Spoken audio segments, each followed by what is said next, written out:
যেটো কমিটমেন্ট আজিলৈকে তেখেতসকলে এটাও পূৰণ কৰিবলৈ সক্ষম হোৱা নাই। তো বিগত যোৱা ইলেকশ্যনৰ সময়তো তেখেতসকলে যেটো ঘৰে ঘৰে চাকৰি দিয়াৰ নামত বা আমাৰ সেল্ফ হেল্প গ্ৰুপৰ ৭৫,০০০ দিব বুলি আশ্বাস প্ৰদান কৰিছে। তো আজিৰ দিনলৈকে বা এক বছৰ উকলি যোৱাৰ পিছতো তেখেতসকলে আজিৰ দিনলৈকে এটাও কমিটমেন্ট পূৰা কৰিবলৈ সক্ষম হোৱা নাই। আৰু আমি তেখেতসকলৰ যেটো আশ্বাস আমি কেতিয়াও আমি বিশ্বাস কৰিব নোৱাৰে। তেখেতসকলে কয় আমি কৰিবলৈ গৈ আছে, আমি কৰিবলৈ হাতত লৈছে, এইখিনি কথা কয় তেখেতসকলে ৰাইজক আগুৱাব বঢ়াবৰ কাৰণে তেখেতসকলে চেষ্টা কৰি আছে।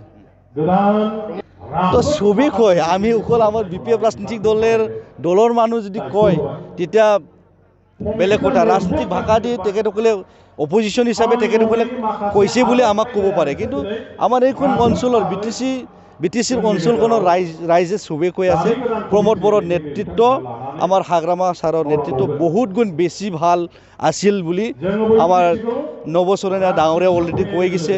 আৰু প্ৰমোদ বড়োৰ যেটো নেতৃত্বত এজন আমাৰ জিএছপিৰ যেটো ইএম ঘনশ্যাম দাস তেওঁ কৈছে যে হাগ্ৰামা বহুত ভাল মানুহ, তেওঁৰ নেতৃত্বত বহুত ভালকৈ কাম চলিছিল। এইটো কথা তেখেতসকলৰ যেটো কেবিনেটত থকা যেটো ইএম তেখেতে আমাৰ হাগ্ৰামা মহিলা ছাৰক ভাল বুলি স্বীকৃতি দিছে। তো ইয়াত বুজিব পাৰিছে যে তেখেতসকলৰ যেটো কাৰ্যকৰ্তা বা ইএম এমচিলে তেখেতসকলেও আমাৰ প্ৰমোদ বড়ো ডাঙৰীয়াৰ নেতৃত্বক ভাল পোৱা নাই বুলি আমি মানিবলৈ আমি বাধ্য হৈছোঁ। তো আমি আজি 5th এনুৱেল কনফাৰেন্স হিচাপে আমাৰ দতমা ব্লগৰ অন্তৰ্গত আমি আজি এদিনীয়া কাৰ্যসূচী লৈ আমি প্ৰগ্ৰামটো অনুষ্ঠিত কৰিছোঁ। ৰাতিপুৱাৰ ভাগত আমি 9:30 মানত আমি আমাৰ ফ্লেগ হোইষ্টটো কৰা হ'ল। তাৰপিছত আমি যেটো মাৰ্টিয়াৰ্ছ হোমেজ এইটো আমি কাৰ্যসূচীটো শেষ হ'ল। আমাৰ বিগত যোৱা 29 নং সমষ্টিৰ প্ৰাক্তন MLA প্ৰদীপ কুমাৰ ব্ৰহ্ম ডাঙৰীয়াৰ নেতৃত্বত আমি সমাজৰ যেটো কাৰ্যসূচী এইটো অলৰেডি কমপ্লিট হ'ল। এতিয়া আমাৰ জেনেৰেল মিটিং হিচাপে অপেন সেশন হিচাপে আমাৰ বিপিএফ ৰাজনৈতিক দলৰ মুৰব্বী সন্মানীয় আমাৰ হাগ্ৰামা মহিলা ছাৰে অলৰেডি মিটিংখনত ভাষণ দি গৈছে। তো আমি বিপিএফ ৰাজনৈতিক দল হিচাপে দতমা সমষ্টি হিচাপে আমি বহুত শক্তিশালী হৈ আছে।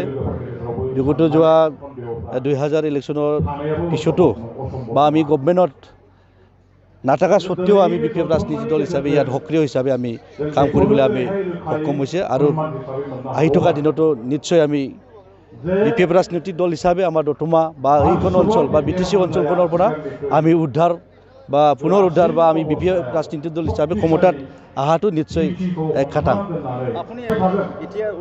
তো আমি এইখন বিটিচিত যেতিয়াৰ পৰা প্ৰমোদ বড়োৰ নেতৃত্বত বিজেপি UPPL তেখেতসকলে চৰকাৰ চলাই আছে। তো আমি কোকৰাঝাৰ হিচাপে বা চিৰাং হিচাপে আমাৰ এইখন অঞ্চলত একো উন্নতি আমি দেখিবলৈ পোৱা নাই।